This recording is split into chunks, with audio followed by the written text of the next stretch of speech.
अगर आप किसी के प्राण के बुनियादी नक्शे को पढ़ते हैं तो आपको उनका अतीत, वर्तमान और भविष्य पता चल जाता है, उस व्यक्ति के बारे में सब कुछ।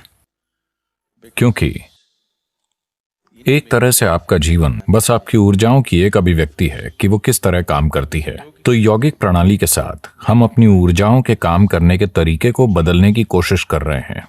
अभी इसमें अचेतन तरीके से चीजों का दोहराव हो रहा है, या अभी आपके पास जो यादों का भंडार है या आपका जो कार्मिक ढांचा है वो इसे काफी ज्यादा प्रभावित कर रहा है। ऊर्जा की गति उसी के अनुसार हो रही है।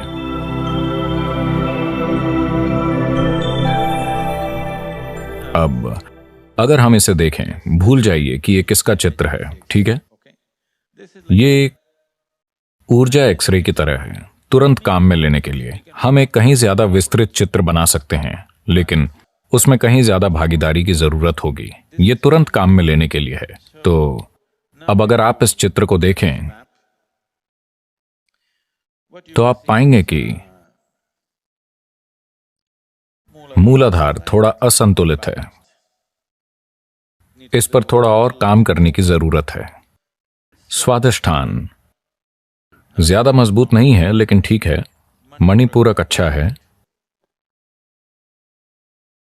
अनाहत उलझन में है। आप जानते हैं ये क्या है? आप जानते हैं कि कौन सा चक्र कौन सा है?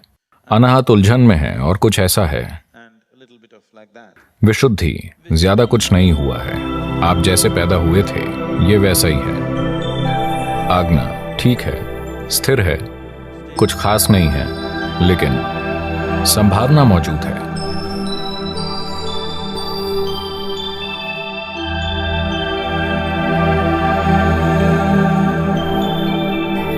मेरे ख्याल से भावनाओं के एक लगातार बन रहे पैटर्न के कारण तंत्र थोड़ा तिरछा हो गया है, जिसे ठीक किया जाना चाहिए।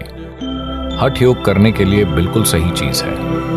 अगर आप ठीक से हठ योग करती हैं तो आपके ऊर्जा तंत्र में जो थोड़ा तिरछापन आ गया है वो स्वाभाविक रूप से ठीक हो जाएगा।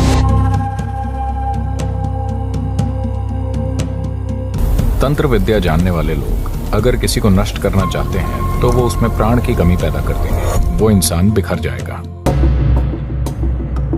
अगर आप किसी के प्राणों की बनावट समझते हैं तो आप उनका अतीत, वर्तमान और भविष्य जान जाते हैं।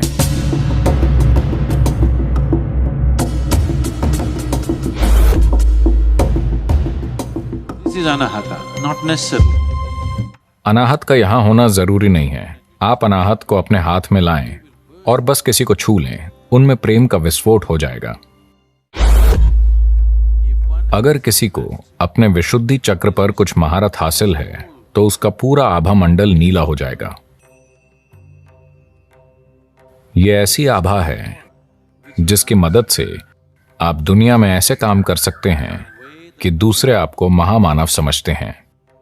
इसीलिए शिव ऐसे दिखते हैं। तंत्र की कुछ प्रणालियां हैं।